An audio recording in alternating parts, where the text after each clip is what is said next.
Армысыздар. Біз Абай облысы білім басқармасы Аягөз ауданы білім бөлімінің номер 1 жалпы орта білім беретін мектебінің оқушыларынан құралған болашақ командасы боламыз. Мақсатымыз өңіріміздің танымал тұлғаларын дәріптеу арқылы қазіргі қоғам бойына еңбекқорлықты, өмірге құштарлықты қалыптастыру.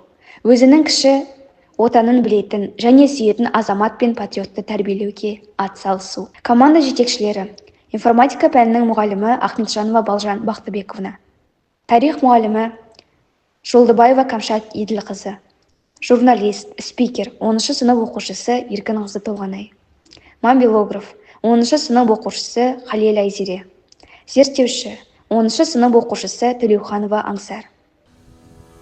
Қайырлы күн. Сансыз сұхбат айларында сансыз сұрақ ой бар. Қайырлы күн. Сансыз сұрақ айдарында халықпен сұхбат жүргізсек.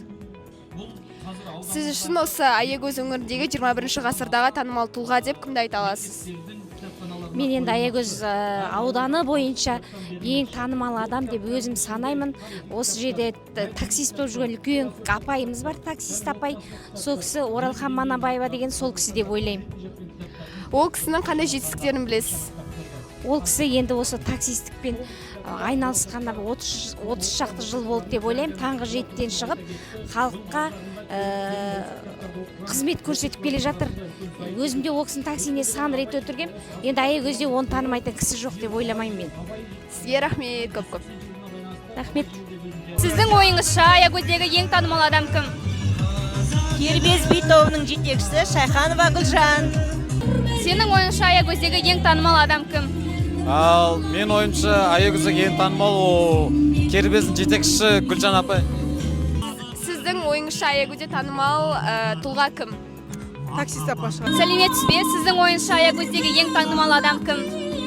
Кербездегі Гүлжан. Ойыңызша Аягөздегі ең танымал тұлға? Менің ойымша Аягөздегі ең танымал тұлға ол таксист апа. Сенің ойыңша Аягөздегі ең танымал адам кім?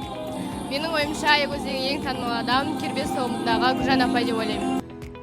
Сауалнама жүргізу арқылы қаламыздың танымал тұлғаларын білдік. Енді сұхбатымызды бастасақ. Сауалнама негізінде би саласының қара нары болған өнерпаз Кербез би тобының және шабыт ансамблінің жетекшісі Шайханова Гүлжан Мансұрқызы таңдалып алынды. Гүлжан жастарға тәрбие мен шабыт сыйлар жарқын үлгі ғана емес, үлгі тұтарлық еңбекқор жан. Би тобындағы қыздарды тек жұмыспен қамтып қана қоймай, оларға аналарындай қамқор болып жүр. Қазіргі жаһандану дәуірінде ұлттық болмысты сақтау, жастарға өнегелі тәрбие беру маңызды міндеттердің бірі. Өзінің тынымсыз еңбегінің арқасында мықты кәсіпкер дәрежесіне дейін жетіп, Аягөз қаласындағы 1-ші орында тұрған той саласының маманы ретінде елге танылды.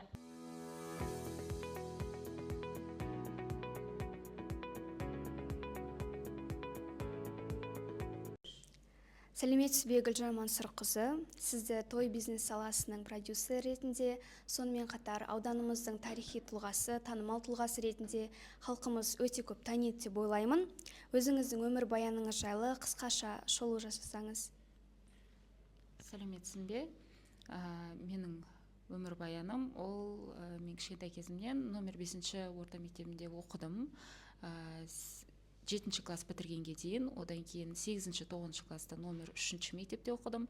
Соны тамамдап, 9-ші класстан кейін Семей қаласында при Казгю деп аталынады. Сол жерде учет и аудит деген мамандығын аяқтап, колледжін оқып бітірдім. Одан кейін ары қарай сол Казгюдің университетінде қаржыгер мамандығын оқып бітірдім. Оны оқып бітіргеннен кейін Семей қаласында белгілі продюсердің көмегімен жаңағы Еврошоу дейтін театр болатын. Сол театрда артистка балета болып жұмыс жасадым. Одан кейін диплом бойынша налоговыйда жұмыс жасадым. Одан кейін налоговыйдан әбден өзіме тәжірибе жинап болғаннан кейін банкке қызметке тұрдым. Банкте 9 жыл бойы жұмыс жасадым. Жәнегі консультант болып жұмыс жасадым. Одан кейін 9 жылдан кейін банктен жұмыстан шығып, жеке кәсіпкер болып жұмыс жасадым. Сол банкте жұмыс істеп жүрген кезімде Аягөзде шоу балет кербезді құрған болатынмын. Сізді барлығынан бұрын шоу балет кербездің жетекшісі ретінде барлық Аягөз халқы таниды деп ойлаймыз. Би тобына құрудың қандай себеп болды, қандай жағдай болды, оны құру себебіңізді айта кетсеңіз? Би тобын жалпы менің ата-анам, менің бала кезімнен әкем музыкант, тамада, барлық аспаптарда ойнайтын. Сол кезден ол кісілер той саласында жүрді, отбасымен толықтай той саласында қызмет атқарды.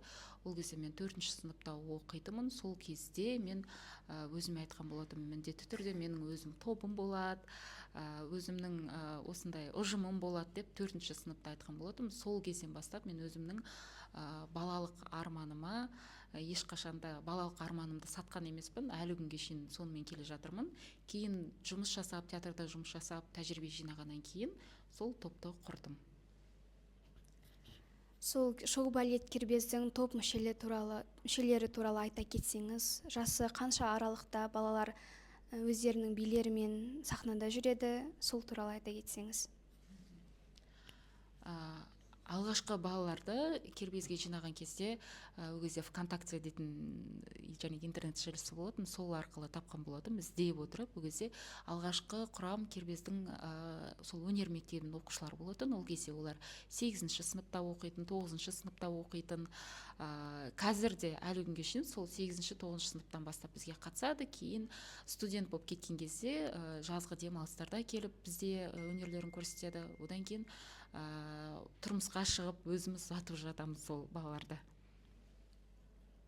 Сізді жалпы хореограф қана емес, әнші деп те көп тойдан байқағанбыз, көптеген қыздарды ұзатып жаттыңыз.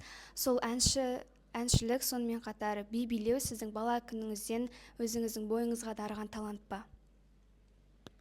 Я бала күнімнен ертеден осы кішкентай 3 жасымнан бастап әкем барлық аспаптарда, барлық жәнегі музыкалар, әр ұлттың билерін барлығын үйде қос қойып, сол кезден бастап мені сол өнерге баулған болатын. Соны әлі күнге дейін ұстап келе жатырмын. Осы еңбек жолыңыздағы өзіңіздің бір ерекше есте қалатын бір сәттеріңізді айтып өтсеңіз?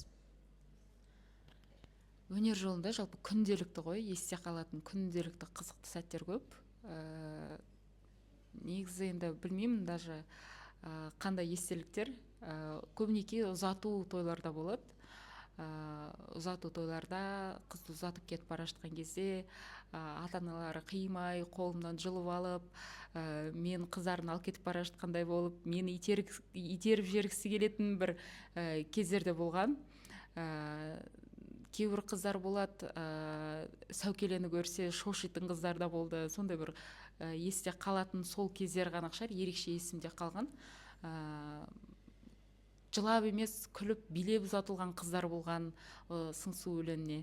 Сондай кездер шығар есімде қалған. Былай негізі өнер жолында, жалпы осында той саласында қызықты сәттер өте көп болады. Олар сәл қысқа сол арада өтіп кетіп жатқаннан кейін ұмытылып та кетіп жатады екен.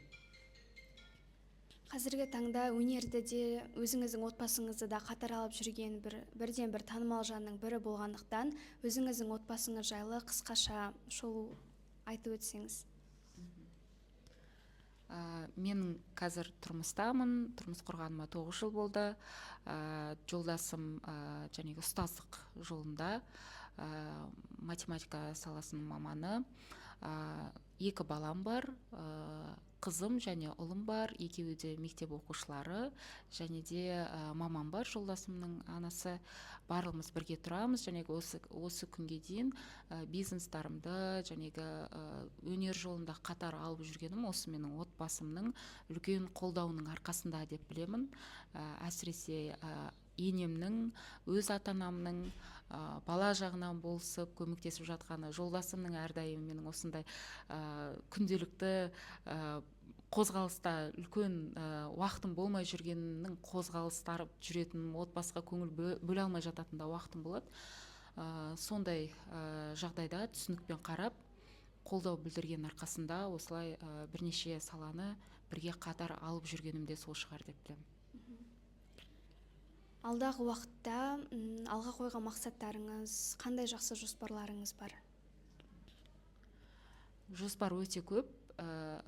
Ойға салынды, демек ойға салынса, ол Алла тағала солай жасауым керек деген сөз ғой. Алла тағала бет алды адамның ойына салмайды ғой. Өте үлкен жобалар бар, әзірге енді жария салғым келмейді. Бірақ та осы кербездің нақты бір фундаменті аягөзде қойылса екен деген арманым бар. Алла бұйыртса, соның бір бастамасында бастап жатырмыз. Бұйыртса 2-3 жылдың ішінде ол жаңалықпен де бөлісе жатармыз деп ойлаймын. Жақсы, бүгін бізге алтын уақытыңызды бөліп сұхбат бергеніңізге өте көп рахмет. Алдағы уақытта жұмысыңызға да, отбасылық өміріңізге де сәттілік тілейміз. Келесі кезекте Абай облысы Аягөз ауданында жергілікті халыққа такси апа атымен танылған Оразхан Манабаева есімді тұрғын. Жасы 76-ға келсе де әлі күнге дейін көлік тізгіндеп жүрген әжей 40 жылдан бері бірде-бір жол ережесін бұзбаған. Бүгінде жапондық Toyota 35 көлігін жүргізетін Оразхан Манабаева әзірге өңірдегі жалғыз әйел таксиші. Жас сайынан техникаға әуес болып өскен ол, Аягөздегі автомектепте оқып, практикалық теориялық емтихандарды үздік тапсырған. Сөйтіп алдымен Запорожец көлігін жүргізген. 76 жасындағы таксиші қазірде сүйікті ісінен қол үзбеген. Таңғы сағат 7-ден жұмысқа кірісетін Оразхан әжей кешкі сағат 5-ке дейін аудандық ауруханадан шығушыларды, сонымен қатар келушілерді діттеген жеріне жеткізіп салып жүр. Еңбекқорлықтың үлгісін көрсетіп жүрген апамыз, еңбек денсаулықтың жақсаруына, өсіп-өнуіне, дамуына себепкер екендігін жас ұрпаққа дәлелдеуші десек те болады.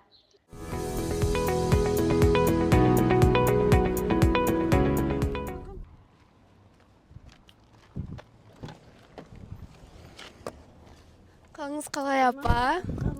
Сіз осы Аягөз тұрғындарының ойынша ең танымал тұлғаның бірісіз. Сізбен бірге қаланы айналып отырып, сұхбат алсақ қалай қарайсыз? Жарайды, қалқам, жарайды. Онше бастайық.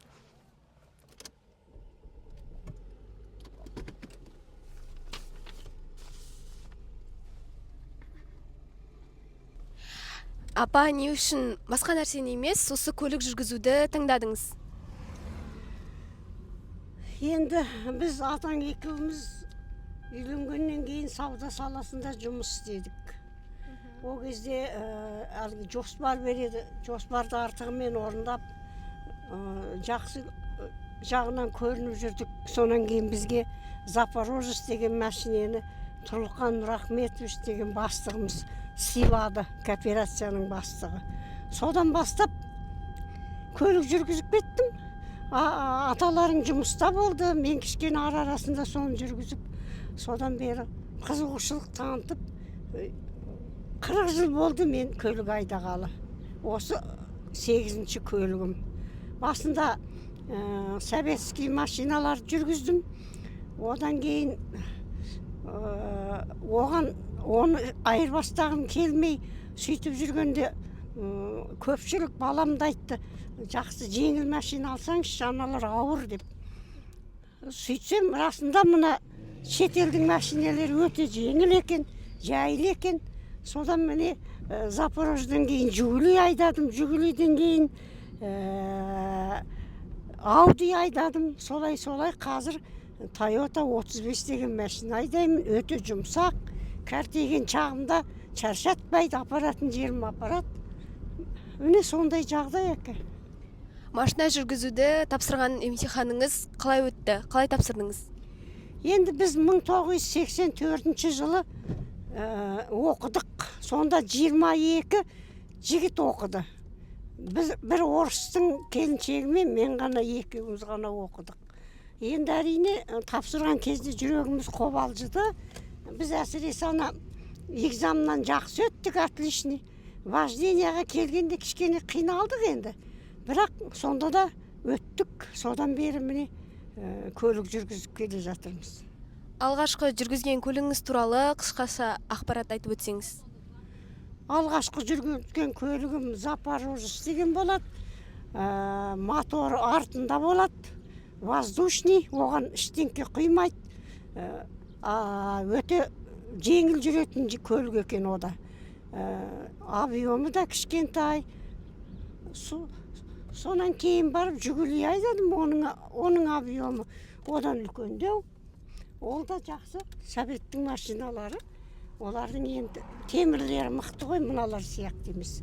Мыналар енді кішкене нелеу болса да әлгі, бірақ бұлардың жүрісі жұмсақ. Отбасыңыз туралы азды кемді айтып бөлісіп отырсаңыз. Отбасында ақсақалым бар. Екеуміз үйленгелі 50 жылдың 50 жылдан да асып кетті, 56 жыл болды. 4 ұл, 1 қызым бар. 16 немерем бар. 6 шөберем бар. Қазір мен жалғыз такси болып тұрмайым. Шөберелерімді садикке тасыйм. Немерелерімді сабаққа тасыйм. Соныменен жүріп жатқан жай бар екен. Гайық апа, осы таксист болып жүргеніңізге өте көп уақыттан асты. Жасыңыз сіздің нешеде жалпы? Жасым 76-ға келем биыл, Алла қаласа. Гайық қызметкерлеріңізбен қарым-қатынасыңыз қалай? Гайық қызметкерлері енді сыйлайды. Осы уақытқа дейін мен бір штраф алып көрген жоқпын. Тәуба, қазіргі гайық қызметкерлері менің немерем істеп жүргендер енді. Немерелер әжесіне дейді, түкте демейді. Сонымен жүрміз. Көлігіңіз бұзылып қалған жағдайда өзіңіз жөндей аласыз ба, әлде басқа адамдардың көмегіне жүгінесіз ба?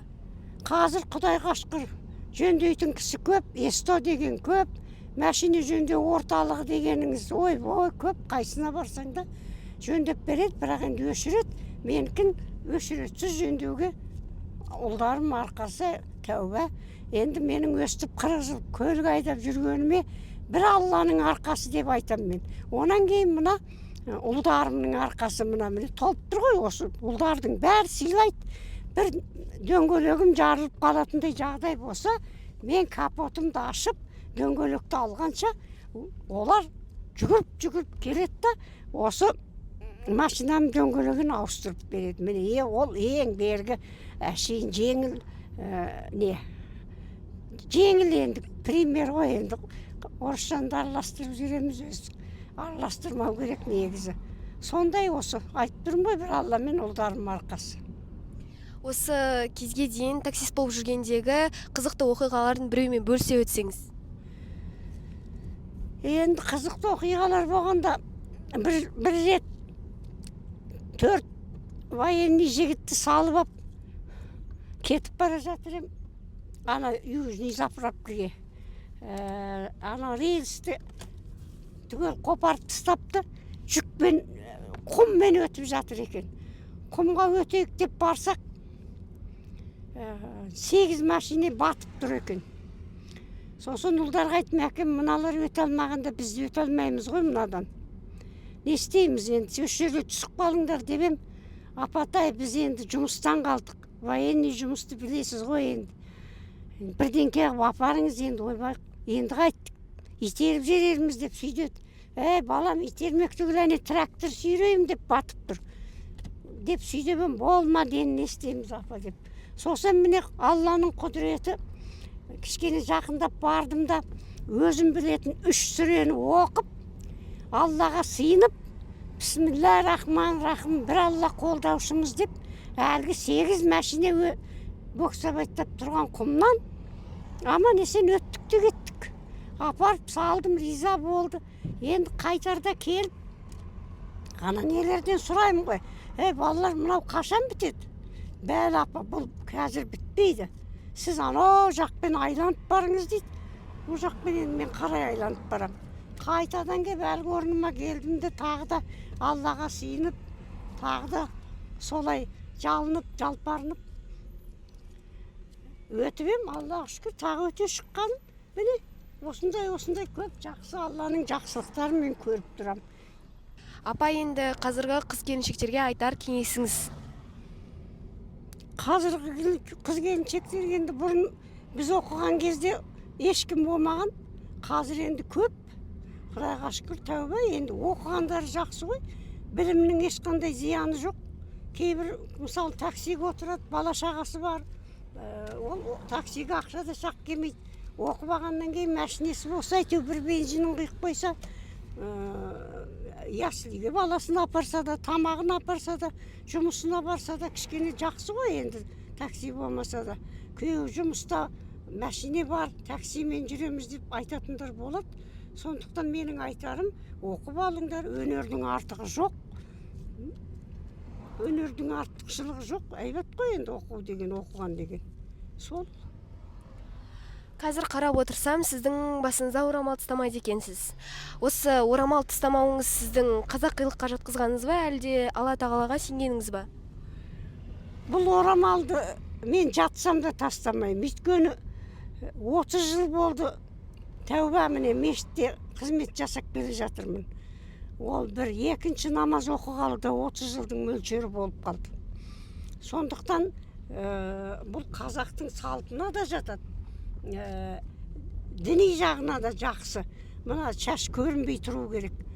Қазір мен мына машинеге мынаны киіп отырғаным, бұл былай қарайсың ғой, соған ыңғайлы. Үйде мен былай орамал орап аламын. Намаз оқығанда да орамал орайын. Негізі жалаңбас жүруге қыз баладарға әлгі кішкене тұрмыс құрғаннан кейін сол жерден бастап басына орамал салу керек деп ойлаймын, қазақтың салты бойынша. Сіздің жүзіңіз жарқын адам екеніңізді барлық Аягөз біледі. Осы Аягөз халқына айтар тілегіңіз болса, жолдамаларыңыз болса, айта кетсеңіз. Аягөз халқына айтарым, халқым аман болсын, жұртымыз тыныш болсын. Барға қанағат, жоққа тәуба дегенді. Осылай заманымыздың тыныш болып тұрғанының өзі қаншама жақсылық. Енді осылай сіздер сияқты яслиге дана шөберелеріме шақыртып жататын наурызда неде. Сонда мен осы бірінші ана балабақшадағы тәрбиешілерге жиналыста да айтып кеттім әне бүгін. Вот еңбек әне солардікі. Онан кейін екінші еңбек ұстаздардікі. Өйткені біз бір баланы үйде тәрбиелей алмаймыз, бір баланы. Ол кішкене күнінде ол айғайлайды, шулайды. Үлкейгеннен кейін де тоже олардың проблемасы көп. Сондықтан осы ұстаздарға, тәрбиешілерге алғысым зор. Мен енді өкімет орында істесем, сол кісілердің ақшасын көп берер едім, қолымда болса. Негізі ол кісілердікі ең таза еңбек сол кісілердікі деп ойлаймын. Шындығында сол кісілердікі.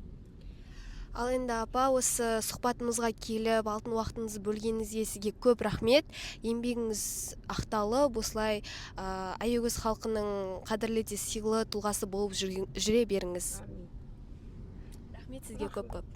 Сөзімді қорытындылай келе, осындай тұлғаларды дәріптеу арқылы біз жастарға тек атақпен немесе шет елде жүріп қана емес, туған жеріңде адал еңбек етіп ақ үлкен құрметке бөленуге болады деген сенімді ұялатамыз. Бұл өз кезегінде еңбекке құрметпен қарауға, кішіге қамқор, үлкенге ізетті болуға тәрбиелейді. Аягөз өңірінде осы бағытта мектептерде арнайы өлкетану сабақтарын ұйымдастырып, ауыл ақсақалдары мен аналарын шақырып, өмір жолдарын жастармен бөлісу, тиімді тәрбие тәсіліне айналуы тиіс.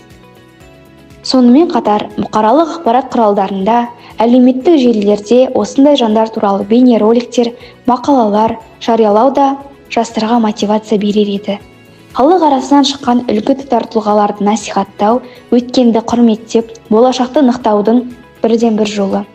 Аягөздің еңбекқор азаматтары ел ішінде елеусіз жүргенімен, өнегесімен елдің арқа сүйер тірегі. Оларды дәріптеу қазіргі қоғамның рухани саулығы мен дамуына үлкен үлес қосу болмақ.